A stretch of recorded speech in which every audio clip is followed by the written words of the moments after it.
All right, here we go again. Another week for Amazon Seller News Live.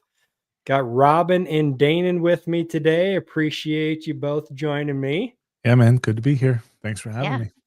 Absolutely. We were talking a little bit before we got going. Some very interesting third-party news going on with Walmart and Best Buy testing out some new things that we're going to dive into today. But lots of good news this week for the most part. I think mostly good news this week, which is surprising, especially in the Amazon world. Usually there's some bad news, but as you were saying, Robin, Amazon can surprise us at any time with these kind of things. So we'll see how it goes. But everybody out there watching live, feel free to throw your comments in the chat, and we're happy to bring them into the show and talk about them as well. It always makes it more enjoyable when we can interact with the live crowd out there. So Yep. if you're watching, throw your comments in and we'll discuss them. But without further ado, let's go ahead and dive into the first story here. So, Walmart tests in-store promotion of online marketplace products. Walmart is plotting a new strategy that connects in-store shoppers with online third-party marketplace products using QR codes. Customers can scan these codes in a Texas store to view and purchase extended variations of products like appliances, TVs, and even beverages that aren't physically stocked. So, right now, only in Texas, and I'll go down here. You can see the little QR code here that people can scan to, I'm assuming, look at more variations of this grill. But they'll probably put them all over the store and see how it goes. So I guess, why don't we start with you, Robin? What do you think of this and how effective it's going to be? I think that, it says they're doing one trial store in Texas. I think that I, I I'm wondering right now if the demographic is different. But so I would have to see how this test goes. So I would be cautiously optimistic. It would looks like it's going to be a small test. I Mm-hmm. think that I would expect that this would be a smaller lift than what we see with Walmart's Home and Home Plus. So, I've got Walmart Home Plus where now I can get my groceries delivered, but if you do like the extra upgrade, then you don't have to pay tip and you don't have to pay a delivery fee. So that's having me order more. And then while I'm in there, I'm ordering sometimes things that need to be shipped to me. And so Mm-hmm. that's really reduced the friction on some of these third party marketplace sellers, where this still has quite a bit of friction, because they'd have to, have it and then have a login. So I would have to see how it goes. But it's one of those things that's going to be either awesome or it will go the way of the dodo bird and we'll never hear about it again. Yeah, QR codes are always, I don't know, they're very finicky, I I guess mean, is a good word. QR code should really thank COVID. I mean, they really gave them a renaissance, right? That's true. We thought the QR code was dead. I don't know about Mhm. you, but I kind of when they give me a QR code for the menu, I feel like a 90-year-old woman, like I want my menu, Yes, But yes. And I turn off always the try to lights in get the here, darn it. physical for sure. yeah, with my flashlight. Yeah. Yeah, yeah. Yeah. Yeah, this is definitely, for the younger crowd, I would say, millennials and younger. Although, millennials are getting up there towards 40 as well, so it could be, Gen Z and stuff like that. They're going to be using this the most, but millennials and down, I would say, for sure. But still, like myself, when I find a QR code and you put your phone at it, and sometimes it gets it, sometimes it doesn't. So you're like standing there like ooh, trying to get it to get the link. And then when you get the link, you click it, and sometimes it'll open in the app, sometimes it'll open in the browser, and then you gotta log in. So then you're just like, the heck with this. I'm And not that's where I doing it. think the friction will be, right? So, like, are the people in the stores, do they have the app? And is it opening in the app? And if it's not Mhm. opening in the app, then they have to log in. And so I think that it could be great, but I'm a little Yeah, I can't imagine like my dad shopping and doing that. And I can't really imagine my son doing it because he's 18 and I think he'd be like, Mom, they don't have the purple passion. Can you Mm-hmm. see if it's online? Right. Or he would go to, so, or he would look on Amazon or something. So, I mean, I think it's a good thing to test. It could be interesting to see the data. I see two Yes. things here. So, yeah, by the way, Justin, you're old, man. So those gray hairs, I know you've got gray hairs behind that dark beard in that picture there. That's a before children picture. Yeah, Um, yeah, that's an older one, I'm thinking. But yeah, I just turned 44, Justin. So I feel you. I'm yeah. at the very, very top end of the millennial slash Generation X end of that. So yeah, millennials are getting up there. It's pretty crazy to think about. Yeah, I have no idea what generation I am. I just know I'm 42. I know what year I was born. You be Um, millennial then, because you have to. I think it was 81 was the cutoff. oh, okay. All right, fine. Yeah. Well, 81 was it depends who you talk Yeah, to. It goes back you're and definitely at forth. least So, what is it? Is like we'll 7. ask ChatGPT. Yeah. Ryan says he's 45. Oof. yeah, Ah, 45. I got another year before I get there. So before you start hunting for headstones yeah, yeah. on Amazon. Then I'll start saying, back in my Back day, in my we day, didn't scan QR codes. in '08, I was a youngster and but okay, so back to on topic here. Clearly people's ages are a hot topic, but when it comes to e-commerce, I see two things for this QR codes. Number one, is that Walmart is going to be able to display more products in less space and not have to hold inventory. And number Mhm. two, I think if this comes to pass and it rolls out to the other stores, you're going to that what they're promoting is use of the Walmart app, Yes, for sure. Wow. which they're going to want people to spend like any business let's just take social media as an example because that's where people spend most of their time. The whole purpose of those platforms is to get you to doom scroll until you fall asleep, right? Mhm. And so these platforms, they want us on there longer. They want us spending more time. Like I think this makes sense for them. And I also think that Walmart as a brand is considered well, so you've got your Walmarts and then you've got your Targets and you've got your Amazon and you've got I don't know what else is out there, Whole Foods, right? And they're Kroger. all yeah, Kroger, yeah. And they're all catered to different classes of people for the most part. And I think that Mhm.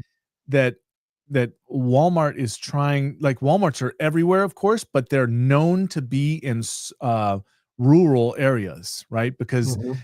in a rural area, everyone can come from hours, 2 hours around, and there's just nothing else that has the quantity of things that they have. And Yep. so this is going to make it so that people in these rural areas that don't travel to big cities can go and into them and go, "Hey, look at that sweet barbecue." And then they'll go scan the app and, "Oh, I have to download this app." Well, I guess I'll download the app and, you know, and I think it'll just foster more adoption of their app, which ultimately is what Walmart wants. They want more people spending more time on their app and on their website, and basically positioning Walmart of it's not just what's in the store. Mhm. We're not just the biggest retailer in the world. I think or whatever. I don't know what their size is compared to others, but we're not just the biggest retailer in the world, we're the biggest on the internet as well. So this makes sense. It makes sense to me, and I think it's a quite a good tactic to get people to be using the app and also see that they can see other products, whereas the store only has to house one or two of this item, Mhm. and then that's a big ticket item, right? And they don't have to ship it to 150 stores. They can have it in 3 or 4 or 5 central warehouses Yep. And there you go. And if Yeah. I wouldn't limit Walmart to lower socioeconomic classes either, because No, Walmart's been, I'm yeah, just with the saying I didn't. GLP-1s, they're bringing in more six-figure earners. And I think Mhm. the Walmart Plus partnership that they did with Amex Platinum has definitely brought in some higher income earners as well. Yeah, I'm not saying that at all. Yeah. I'm saying that if you go outside of big cities, you don't see Targets there. You see Walmarts because they can attract a Yeah. massive amount of people from rural areas. And Walmart's, like, I have cousins that when they wanted to go hang out, they went to Walmart, because you could Mhm. get Subway there or Little Caesars Pizza and roam around the store and, hang out outside. And that's just what they did. Yep. Yeah. I remember doing that when I was younger as well, every once in a while. I mean, they're open till all night, 24 hours Yeah, exactly. sometimes. So, you're 17, 18 years old or in college or something, you're looking for something to do. Yeah, you can go to Exactly. Walmart, look around and see what's happening. And And the Walmart in Scottsdale and Paradise Valley in Arizona is just as busy as the one in Phoenix. So, I mean, that's just, I mean, lived in a small rural town for a couple of years too. And, Walmart, it seems like they've been changing the things in the front. They don't have as many of those options in the front anymore. So, but it definitely is a place.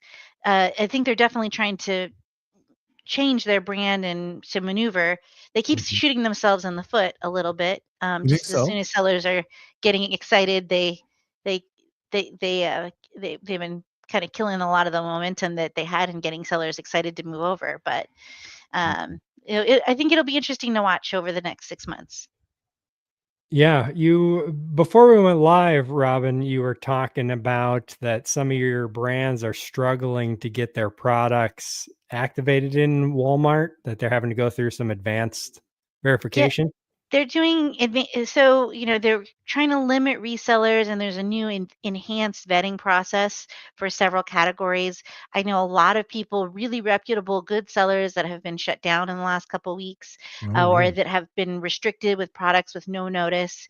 And then as an agency, as an approved agency for Walmart, they sent us saying, "Hey, by the way, it might be tough onboarding people." They didn't say it that way, but that there's going to be this slower, enhanced vetting process. Even a brand that we have that's in Amazon, that's in Walmart's retail stores in the food category, we are having problems with the listings being taken down for that enhanced vetting, and having Hmm. to get they're like, how do I do a letter of authorization when we're the brand owners? So it's affecting more than just resellers, even those resellers that have already been vetted by Walmart. So did Walmart hire some ex-Amazonians? I don't know, man, but Yeah, they I got was I some mean, good getting this so is pumped programmers. up about Walmart and the future of Walmart. I was like getting to get gung ho, and then this happened, and I was like, man, just talk this about literally shooting yourself sounds in the like foot. Amazon. I know it Yeah. is, and I think they're trying to do it too fast. Yeah. So, Amazon can do those things because, you know, they can take their ball and go home. There's not a lot of places, that we Yeah, have they that. don't care what they affect, and they'll fix. It's more that I've been saying this for a long time, and we're going to talk about this topic in, Yeah. in a moment. And in fact, I'm doing a webinar on it in a couple of weeks with a couple of my buddies. But you know, Amazon, I've never seen Amazon s- do an announcement and say this is changing at this point, and everyone goes, "Fantastic! That's going to make everything so much better." No, This is exactly what the yeah, improvement we asked for. yes, It's this always like Mhm. AI listing help. No, we don't want that. No, thank Yeah, you. exactly. Yeah. And like, hey, Womp womp. all those survey questions that I answer on every Seller Central account that I have, it finally means something. No, that doesn't No, happen. What no. happens is Amazon says, by the way, we're making this change. This is when it's going into effect. And they break a shit ton of stuff. And then everyone has to go to seller support to get it fixed. And seller support says, you're not authorized to fix this problem. Or they say, what's the problem? I see no problem. Or they say nothing, Mhm. and then everyone has to go through these hoops that don't even exist yet to get this stuff fixed. And we'll Yeah. talk about that. We'll talk about that in a little bit. And I'll give you my opinions on that. But You're talking about the variation cleanup Mhm. Oh yeah. statement? Oh yeah. Yeah. Clean Yeah. up. Clean up my. We can jump to that one next year. Sure. But one last thing I wanted to say on these QR codes that they're going to be having a little bit of a battle with that, because there's been some news lately about how QR codes are being hijacked. Like these QR codes in stores, someone puts a sticker over it of their own QR code that leads people Oh. to a malicious website and hacks their phone, steals their information and stuff like that. So that's Ooh. a little bit of a worry out there as well, especially if you're just putting up these signs in the store. Anyone could walk over and be like, slap their QR code over the top, Yeah. and now they're hacking phones Well, through even that. if they put the actual physical product in some of these stores, they took select products and gave them sample shelf space. Like if it's not with the other stuff, or like there's so many things. Even if they did that, it would still be. We'd have to kind of see how it would play out. Yep. Yep. Yep. Yeah, I'm happy they're doing something. You talked about last week Best Buy launching their third party marketplace as Yep. well. It's all these things are good. It's just a question as to how much effect they're going to have. Yeah. and It's what they're going to. execution and adoption. Yep, You know. exactly. Yeah. Yeah, adoption is huge, but Yeah. execution goes a long way towards pushing adoption. Definitely. Absolutely. Yeah.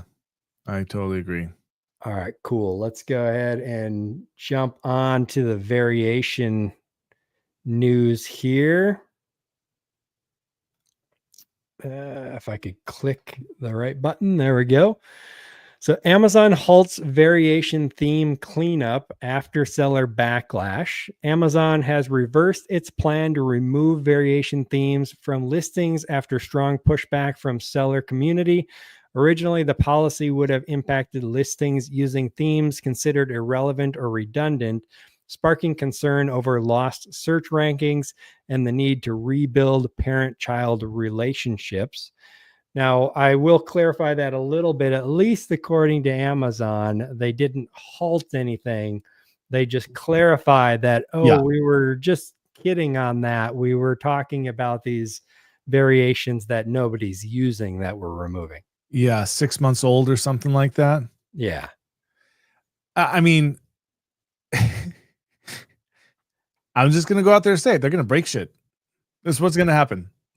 They said, hey, we're gonna first of all, they announced, hey, we're gonna go break shit. And then everyone, whoa, you can't just break everything. That's okay. We're gonna not break shit and Yes. do something else that'll break shit. That's Well, the way I see and this they've been going. working on trying to clean up the variation mess for. Mm. I mean, this is kind of, in some ways it's kind of old news. I mean, they've been Yep. suspending people for variation abuse for, I mean, it feels like forever. Yep. But so, but the way that they have handled it, I understand the reasoning behind it, because there were definitely people you doing a variation with like an old spatula to sell their new baby carrier, Yeah. because and so I definitely understand the impetus behind it, Yeah. but like there have been times where we've had clients that have gotten policy violations for variation abuse, and it's like, this is literally we're pretty white hat, like, this is and we were really able to get those overturned, but it's easy to get snagged in those, especially if you have like a complicated product mix with size, color, style variations. Yeah. So I that's the actual notice that they Oh put yeah, okay, out. there we go. I was looking for that just now. All right. We announced that So, irrelevant or redundant variation themes would be removed from our listings. This variation themes deprecated, do not use. Change is only intended to impact variation themes that were not needed. Whose opinion But is that's that the based keyword, on? intended. yeah. Intended. Like, because they don't, like, I feel like they need like a larger board of sellers that they talk to, Oh that my god, that would say, be amazing. yeah, that they could, from different categories, different verticals, different sizes. Because I think sometimes they're making these decisions with bigger brands in mind, but then they forget some of the edge cases. And for them, the edge Yeah. cases are probably rounding numbers. So it might be that they've done the numbers and determined it's not necessary for them. But Yeah. yeah. It's what they change that they don't the changes that they don't intend. Yeah. So here's another thing that's going to be interesting is that for legitimate parent-child variations that are out there, there are plenty of ones that like I have one, my own, in fact, that the reviews from my prior variations, let's say I just do a version 2 of my camping blanket, which is what I did at the time. Well, if Amazon goes, "Oh, well, that one's not been sold for 12 months. Let's strip it out." That also strips out all the reviews. And that would be a fully legitimate, "Hey, I've iterated on my product, and now this new product that I launched 2 months ago has 11 reviews or 30 reviews or 13 reviews, but my prior product that has 8 years of sales, all those reviews get stripped away." That is going to happen. That and they say here, the change was only intended to impact variation themes that were not needed. Well, who the hell defined that? And intentions mean nothing on when it comes to Amazon's actual actions and the impact that that has on sellers. And that's why I so adamantly say that they're going to break a lot of stuff. And I mean, I'm actually going to, Todd, I'm going to plug Catalog Defender here for just a second because we built it exactly for this. I think that a lot of people are going to need Catalog Defender because you're not going to know that your variations get split until it affects your money. Yeah, it's such a pain, especially when you have a big catalog. Yes, exactly. And sorry, it happens go ahead. all the time. Not even because of this. Amazon just breaks them up randomly all the time with no notifications. It's very annoying. Yeah, absolutely. And so there's a couple ways to read this. We're only going to remove the variation themes. So that would mean that there were, so the way I originally read that was that if like a weird like theme, like a, flavor,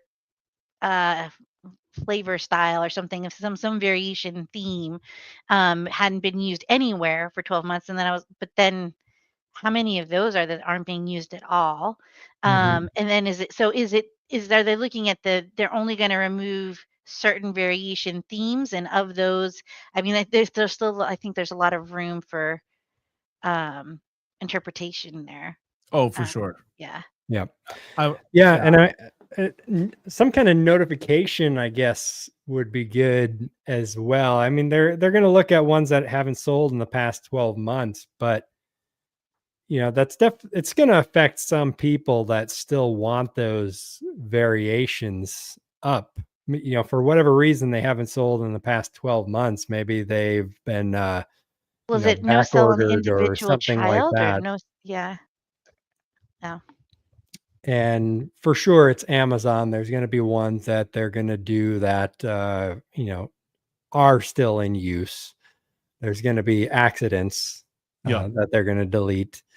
And so it's going to affect people for sure. But like you said, you're just going to have to keep an eye on your variations like you do anyways.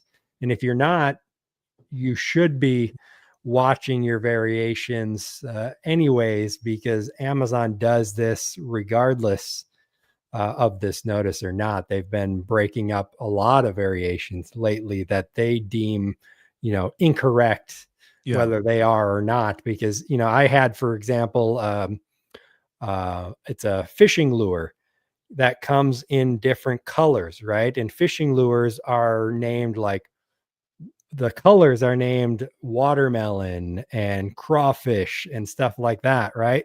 So those are the legitimate color variations for these, but Amazon didn't see it as legitimate colors, so they broke up the variations, and then we have to put them back together. Yeah. Yep. So it's very frustrating. That's for sure. But that's, par for the course. It's part of selling on Amazon. Exactly. Yeah. Amazon's so big that the index finger doesn't know what the middle finger is doing as it points itself all over the place to us sellers, right? I just came up with that one. I'll improve on it. But at the same time, this is the price of doing business with Amazon these days. Like when we all got started on Amazon, it was far, far simpler. We had call centers that we could just dial in to that were in Arizona and Florida and New York and California, I think. And this is just the price of doing business.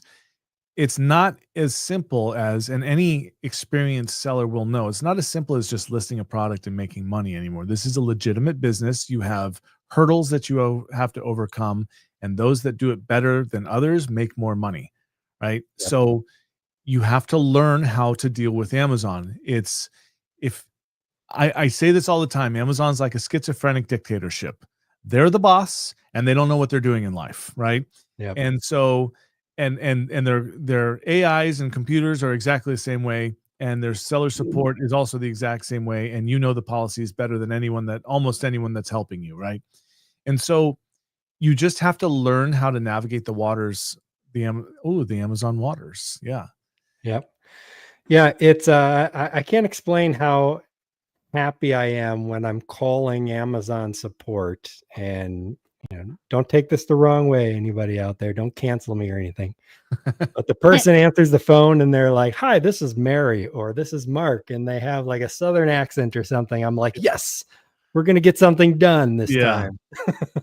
I reached someone in the USA who can actually have access to systems and knows how to do stuff. So Yeah. it's it's just one of those things that you deal with Amazon, and it's just part of the beast these days. Yeah, an old tactic was to pretend like you spoke Spanish so that you get transferred to another call center Because who Costa had Rica rocks. and you would get better service because they could actually they weren't just you'd ask a question and it wouldn't be like, "Okay, hold on, please. You have you pressed the power button yet?" Like, "Okay, transfer me." Yeah, those are fun when you type up the case and you say, I've already done this, and the first question they ask you, of course, is the first thing you told them you already did. Yeah. It's like, Yeah. did you read the case? Yeah, I have no evidence of any of my dealings with seller support that they actually do read the case. Mhm. You can imagine how many cases I file doing review removal. And the modus operandi is less is more. Don't write a story Yeah, and keep your feelings out of it because they don't for care. sure. Yep. It's definitely good. Something that I keep thinking of. So Rufus, which is, of course, is on the front end. I read now that Rufus has access to all of your shopping data and all the chats and everything that you've done Oh, in your interesting. front end account. And so Rufus supposedly is going to be getting much better at recommending products and stuff like that. Makes sense. And I've heard that they are working on AI for the seller side. But it would be Yes. very cool if the AI has access, to all of your case history and every communication you've ever made with Amazon. So it can look at all that and be like, we've got all this information already. Let's go ahead and just clear this issue up right away, Yeah. I covered this recently, I think, on my podcast. Here, I think two things. One, I actually believe that AI as the first point of contact for seller support will get you actual support faster than going through their current system. And I Mhm. believe that because you will be able to locate the policy and quote the policy and say, this is the problem that I'm having. Or alternatively, I'm running into this issue. What is the policy? Right. Yeah. So that's one thing. I think that's actually going to be a good thing and eliminate a lot of just back and forth that Amazon's getting with existing sellers, especially new people. Right. Yep.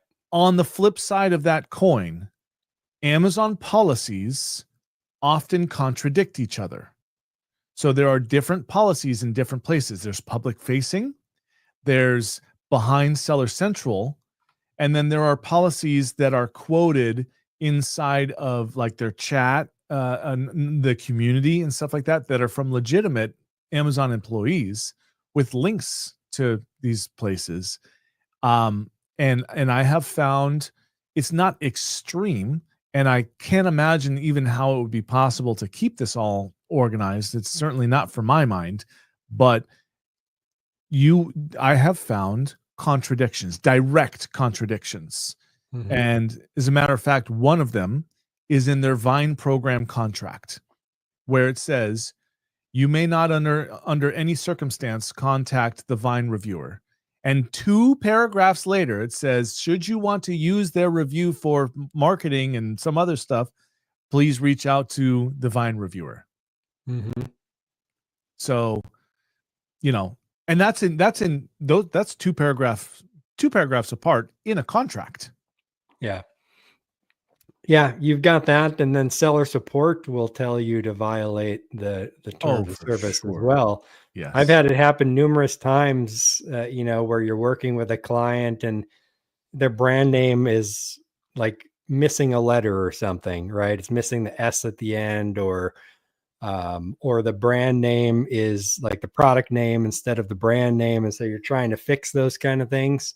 And seller support will tell you, oh, you got to create a new listing. That's always their first thing. So I'm Yeah. always like, so you're saying I need to violate terms of service and create a duplicate listing for the exact same product?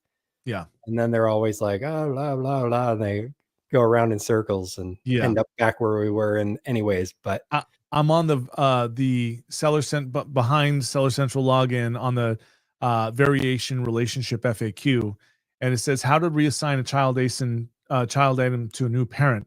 Number 1, delete the child item. Okay, yeah, that would work, but if you delete the child item, does that not delete all the reviews? Why? No, we do that all the time. You can Really? you would delete it, and then there's a specific way you do it, but like there are times where there's issues with like a listing not changing, Yeah. or something with the variations or the reviews not showing up, and so we would delete the child and reinstate it, Okay. and it doesn't impact reviews. But so it says here you must wait 24 hours before you Yes. can reuse that SKU. So they'll hold that, because if you get of orphaned ASIN where a child variation splits away, it takes the reviews with it. So you can reuse that and it'll hold on to those reviews and everything's For that hunky-dory. 24-hour period, you might 24 to 48 hours, you might see a discrepancy, but Okay. yeah. Okay, well that's good, because Yeah. I would be terribly worried of that occurring. I don't do variations. All of mine are single parent ASINs. So We have a client that's got like 10,000 products under like 50 parents. So okay. we Okay, deal so with a good. lot of variations. Yeah. No, Yeah. doesn't mean I still hold my breath every time we do it, right? We don't do it Sure. willy-nilly. So because there's always that one day that Amazon is like, just kidding. But it is an effective way to fix things that can be stuck on listings. Yeah. yeah. And so Yeah. since you've got that client, I'm compelled to ask, how often do you have to handle orphaned ASINs where the child ASIN gets split away? So we don't get so you get more orphans when you have a ton of resellers that are kind of creating, and things aren't getting matched up, and then people are messing with the parent. So we don't have a ton of those. Every now and again, Amazon will just randomly break one up. Yeah. But we're going to see that pretty, because of the way that we monitor the ads. That's why we do everything kind of all in one package, is because we'll Yeah. see it in the ads. So like you would see it in the percentage of ad sales and the budget and Yep. the conversion rate really quickly. Yep. So having everything together allows us to see those things a lot faster. Yeah. Cool. Yeah. All right. Yeah, that 24-hour wait though is the most Oh, annoying thing, especially yeah. if it's like a good selling product. You're like, so you're telling me I have to Stop. remove my product from sales for 24 hours. It's just Well, every it's time we do it, painful. the brand's like, "Are you sure?" We're like, "We do it all the time. This is what Amazon told us to do." I was like, "There always could go something could always go wrong, but this is what we think should happen." So there's always that, we definitely still have a, little breath holding there. Yeah. And the 24 hours, it definitely doesn't take 24 hours. I've got a computer programming background. Now, I don't know the sophistication of Amazon systems, of course, but it definitely doesn't take 24 hours to replicate data through databases, at least not nowadays. Yeah, I know. So from my days of Managed by Stats, I know that Amazon has a lot of different data banks, which Mhm. is why you might see on the East Coast a a different version of a product display page than you might on the West Coast, or on this side of the planet, it's different than on this side of the planet. Yeah. And so I've definitely seen, like, when Amazon rolls out, first of all, we all know they're always testing, right? And so you see these occasional uh, changes, but when it comes to a full rollout, I've seen that it actually takes weeks. Yeah. Yeah, I mean, it's good that they segment that way so that they Yeah. can test things out, kind of Yeah. like Walmart is testing out in a Texas store. Hmm. It'd be like them having, "Oh, we have to put the QR codes in all the stores to do the test because Yep. we don't have segmentation." But it's Yeah. a similar thing. It's just online. They segment different areas so they can do testing in silos and such. Yep. But I think the 24 hours is way more than it needs to be. It's more just a way to get you to go away till the next day Yeah. and come back, I think. And hopefully forget. Yeah. Yeah, exactly. But all right, cool. Any other comments on the variations and things like that before we move on? Nope. I just think they're gonna break stuff. All right, awesome. Let's go ahead and jump on to our next story here. So, Pattern versus Anker, $2 billion Amazon strategies face off. Pattern's IPO filing reveals a stark contrast to Anker's Amazon native strategy. While Anker built recognizable brands and diversified into retail, Pattern built back end infrastructure and doubled down on Amazon, with 94% of its $1.8 billion revenue tied to the platform. So this just interested me because it's the battle of, I think, the two main ways Methodologies. to sell on Amazon Yeah. nowadays, right? You've got the private label like Mhm. Anchor, where you're Mhm. creating your own brand, and then you've got the brand partnerships, which is what Mhm. Pattern is doing and Mhm. becoming the exclusive seller for these products and helping them sell on Amazon. So, Pattern is basically what I do on Amazon, basically Same. what you do for selling your products as well. And Robin, I know that you work with both types of sellers on Amazon as well. So, this was just really cool that Pattern is going to be doing their IPO. Anchor, I believe, already did theirs earlier in the year or last year. So it's just really cool to see the growth of these two companies. Yeah. I wanna hear what Robin has to say, since I have experience on both sides, but she's got experience with more on both sides. I wanna know what she's gotta say on this. Um, I think that I think I feel like this is going to sound like a non-answer, but I think that there's a pros and cons to both, right? Yeah. So you have a distributed risk with something like Pattern, but you also have more plates to spin. So like what we saw with Thrashio is that you get the wrong person with the wrong level of expertise trying to do too many things at once, that doesn't really understand and thinks that they're just going to be able to scoop up brands and cause profitability. That doesn't always necessarily mean that that's going to happen. Mhm. Now, I think Pattern has, I know some people that have worked at Pattern in the past, and they've been very highly skilled. And so, I think that, it's just like Anchor, these massive success stories, yes, Anchor started at the right place at the right time, but they also have done a ton right. And so I think that these are both kind of unicorns. I don't think that anybody should set up their Amazon business thinking that they're going to be Anchor or Pattern. If that's something you want to strive for, you live your best life, uh, do you.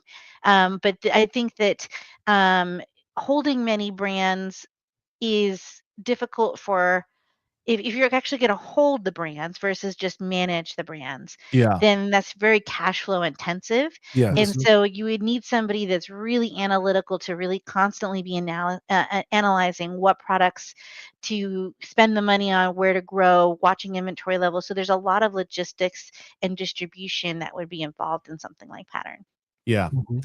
Yeah, I agree with you completely. So I have done my own private label, but I started with and remain doing brand exclusivity.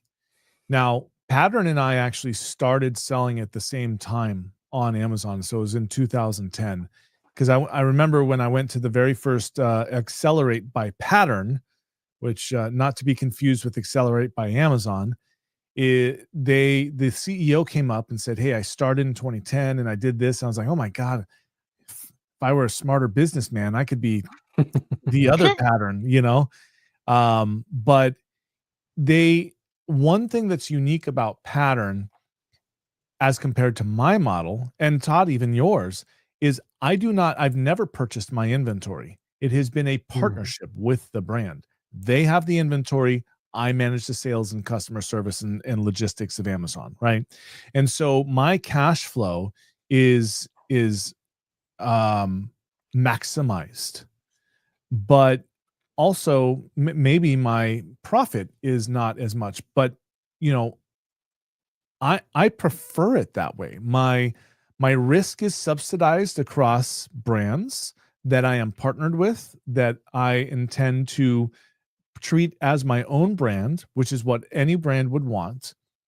Whereas on the other side, if you are on the Anker side of things, and hey, my hat's tipped to those who do private labels and especially do them well. I Mhm. don't care for it because it is a ton of work as compared to managing someone else's brand where they have the facilities in place. They've got somebody that does their marketing, their images, ideally, not in my case sometimes, but um Yeah, it, especially if they do all that well. All the outside yes. Amazon stuff, if they have that all built up, they have a following, email list, social, and all that stuff, Yeah. and they just don't want to deal with Amazon, and you can take that over for them. Those are great to Best work case with. scenario. Yep. And that's exactly what all of my business relationships have been. My business partnerships with brands is they exist, they're doing marketing, they're driving their own traffic, they don't want to deal with Amazon. So I Mhm. go, "Cool, I will deal with Amazon. I have extensive experience with it. I have pre-approvals on all manner of food and supplements and all those gated areas. And I can handle that for you." And I just take my piece off the top and that's it. You know, Yep. and they're like, "Cool, we're hands off. We're still making money. You handle that." Yeah, it's like I said, these are the two growth areas on Amazon and ways to sell. Either Mhm. building your own brand or reselling other people's brands for them. Yeah. And just being a straight reseller, those days I think are going away. You have to be a value added reseller essentially, and building a Yeah. partnership with the brand, not just going to Walmart and buying stuff off the shelf and reselling it. You can still do that and make money, but it's getting harder. Yeah, but then you get straight into the pattern model. Like, might as well just go in deep, you know? Mhm. If you could find yourself trying to figure out what my and my wife's capacity would be to manage brands, depending on size, 3 to 5, I'd bet. Mhm. Probably like yeah, probably Without 3 a to 5. team, yes. Yeah, you have to Yeah. build a team, of course, if you're gonna get bigger. And Yeah, Pattern did have a good team early on, for and sure. An then they had a amazing ton of team. I don't know where they got their capital from, nor does any of my dang business, but I know that they're fairly well at least it appeared from my point of view that they had a good stream of capital. Sure. Yeah. Yep, absolutely. Yeah, and with Anchor, if you're someone out there looking to build a private label brand, they're the perfect one to look at. And they're based in China, but you Mhm. wouldn't really know it because they don't act like a typical Chinese brand on Amazon. They're True. more They made high quality products. I buy Yep. their products Me too. because I'm sponsored they're by them. good. I know they're going to work really good and get the job done. And so they made really good products, really good marketing, built out great listings, and built their brand outside of Amazon Yeah. as well. Social platforms, influencers, Yep. their own website, and all that stuff that you have to do now if you're going to be successful on Amazon.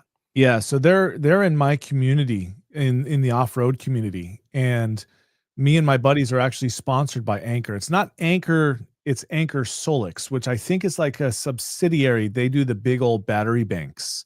Okay. And so the 5 of us are actually sponsored by Anker, and that marketing side of thing, on the influencer side of thing, they do work like a Chinese company. Yeah. It's yeah, it's not your standard, it's not like buying direct from the brands. Like, I don't know how to put it. There's just a way that the brand operates. You're like, that looks like quality and I like it, you know? Mhm. And then on the influencer side of thing, it is very much dealing with a Chinese company, and they hire these other Chinese marketing companies to manage the Yeah. influencers. And so the contract is with them, but then when you want to talk to Anker, like I had a port fail on my Anker, and they're like, well, we don't have your order. I'm like, well, there's no order because you guys sponsored this and sent it to me to do content on. And so I had to go a bit through a couple of hoops with the mothership company. Mhm. But there, I've got 3 different battery banks, and Anker is by far hands down my favorite, and because it's higher quality than the others, you know. So I'm Yeah. a big brand fan personally. Yep, definitely. Any other thoughts, Robin? No, I think that's pretty much it. All right, very good. Well, let's go ahead and jump on to our next and last story here. Amazon buyers are flocking to essentials but paying more for top products. Searches in essential categories like health and household and grocery have surged on Amazon in 2025, while interest in categories like electronics and clothing have dropped. At the same time, prices for top ranking organic products in many of these fast growing categories have actually gone up. So this one just caught my eye because everybody's talking about inflation and recession worries and stuff like that.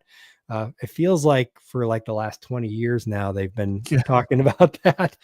Buy silver, buy So silver, what's that? buy silver, buy gold, buy silver. Silver's Yes, going up yes. $400 an ounce. Yeah, gold has been really good for me. I did buy some quite a long time ago, and it's been at its peak though for quite a while. Mm-hmm. But yeah, so health and household, beauty and personal care, and gourmet or grocery, I should say, have become the top categories currently on Amazon, while others have been dropping. Mm-hmm. And these are the current average prices in those areas. So of course, grocery pretty low, around the 15 to 16. Health and household up there quite a ways, 25 to 26. And then beauty and personal care between 18 to 24, a little over 24. Mm-hmm. So have you, Robin, seen with your clients any kind of issues with declines in sales in the more the categories that typically drop when there's recession fears? Yeah, so the highest in, luxury brands are still doing fine. And then essentials are still doing fine. But companies that had kind of like the middle, like aspirational wants, but didn't provide like a big social status or weren't tied to like a specific special needs or like special interest or like some sort of like community, those are definitely we're starting to see, slowing down in growth. We're seeing some dips in sales, and then just overall pressure. The brands are, and we're having more brands that are having more pressure as far as finances because, Mm-hmm. you know, and if you are a brand that's facing these tariffs, I saw somebody said, well, I had to I increased my price and I lost my buy box. You need to be looking at those proactively. So if you know that your next shipment, it will be in 2 months and you will have to raise your price due to the tariffs, you need to start slowly raising the price now, because otherwise you'll have a buy box suppression. So part of that is making sure that you're managing things so you don't have a big dip. I think that was in the article there. Is, she said that, or maybe I read it somewhere else today, but Mhm. so I think that there is managing that. And then I think that, looking at the overall costs, it might be that for some of our brands, we have decided to not do as aggressive promotions, to not do maybe as big of a discount, to focus on product A versus product B, because that has a higher profit margin. So the Mhm. overall, we have one client there, overall revenue is down significantly, but we've been maintaining or increasing their profit. Yeah. Yep. Yeah, we have one of our brands that we had to increase the prices quite significantly because their products are made from aluminum in the United States, and the pricing of aluminum has just been Crazy. insane. Yeah. Yeah. So it was a pretty big jump, and they did have a few of them that got suppressed, but we were able to get seller support to unsuppress them successfully by submitting, the new costs and everything to them, and they suppressed the buy box, which was good. And so none of them are suppressed anymore. But yeah, it's definitely something you want to watch out for if you can predict. The aluminum price was like overnight, it just doubled in Yeah, you price. didn't have there wasn't a big window there for you. The other No, thing as we head not at into all. Q4 is you need to be thinking about reference prices. So if you know you want to be able to do a discount, but to do that discount, you need to be at a certain price. You need to make sure you're at that price at least 30 days, and that reference price is at least 30 days before the next tentpole event, which we're going to be, if they do fall days again, that's going to be just around the corner. So you need to be looking at, where do you need your pricing to be profitable, and where do you need your pricing to be in order to have the promotions that you want to have, because Mhm. you won't be eligible for a lightning deal if your reference price isn't, if your reference point isn't at a point where that discount meets that threshold. Yep. Yeah, you got to be really careful of that. They can mess up all of your promotions pretty easily with that. Yeah. See, this is one of the things that really pisses me off about Amazon is you have some significant increase in, like you have with aluminum. I've got a buddy that does 2 containers a week of aluminum, and like it nearly bankrupt his business when we saw these spikes, Mhm. because they can't just double or 250% their prices over a week, you know? Yep. But you do need to raise rates, and Amazon will thrash you for doing so. And this is an unacceptable business model, in my opinion. But all that aside, we all know I like to go on rants about Amazon. Do And you? I didn't n- know that about you. yeah, no, it's a thing. I put it on my LinkedIn. It's Is it under your credential? It should be under your yeah. credential. One Like, Yeah. of my things is internationally renowned as a great giving great hugs, and the other one is Amazon ranter. Um, Yeah. I should put that on there. Put that as But your job title. yeah. So I have to ask this because my wife is the one that manages our product details page. And I've gone in there a couple of times looking at numbers going, we got to raise the price and raise the price, and I kill our sales. And we're the only ones selling the product, right? And so what I know it's not, you can't give a blanket response on this, but there's got to be a safe percentage to increase and a safe chronological increment to do it. So what percentage would you raise rates over what period of time? Is it weekly, monthly? we usually do like 3% weekly, but you Okay. need to make sure you're really testing and looking at this during non like without like a tent pole event in there. What we're Mhm. really looking at is not only losing the buy box oppression, because that's one thing, Yeah. but there's also a price elasticity issue. So for every product, you have to test to see price elasticity. So we had a pair of folding sunglasses that we were working with, and they were priced at 39, and they were supposed to be like a knockoff of like Ray-Ban, right? Not a Mhm. knockoff, but like a imitator, right? Alternative? Yeah, an alternative purchase, right? Yeah. And so what we did is we actually found that on that product, by raising it from 39 to $80, the conversion rate actually went up. Mhm. So because then it made it, it made it so people are like, well, that's too cheap. It can't be good if it's that price. Yes. So there's a Absolutely. bottom where you hurt your conversions by being low, and there's a top. Like I was just looking for something. I was looking at a baby carrier for a friend, Mhm. and I was like, "Oh, I will pay this, but I will not pay that." Yeah. And it was like just like $3 over. I was like, "That's just past what I'm willing to pay for something." Yeah. Mhm. So there's as you test up, you always kind of start raising up. If we can do it at launch, we start it up, and then we discount down, alternating back and forth between the higher and lower pricing, so we can make sure that one week is not statistically significant data. So by using the Mhm. discounts to bring the price up and down, and then slowly raising the price, we can see where the elasticity hits. Yep. Makes sense. I have always um gone to the middle upper to upper price point in my categories because there's two reasons. One, I actually find I have a better conversion rate. And two, there's more profit to put into advertising if you're doing advertising. There was one product that we worked with for a while that there was no difference between their product. They were selling a $90 product, and other people were selling it for 20. There was no significant, like it's just it was not materially different, but they were able to take that money and plow it back into advertising.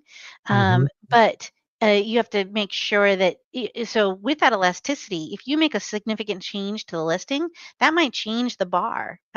So if you are really able to refocus on features that appeal to a customer that has a higher socioeconomic status, or is willing to pay, that has like a more vested emotional interest in buying that product, you might be able to increase what you're able to purchase or sell Mhm. your products for as well. Yep. Yep. Yeah, absolutely. You gotta play with it. You never really want to be like the low price leader. No. Right. You want to stay away from that, but playing with the moving the price up and seeing where things can go.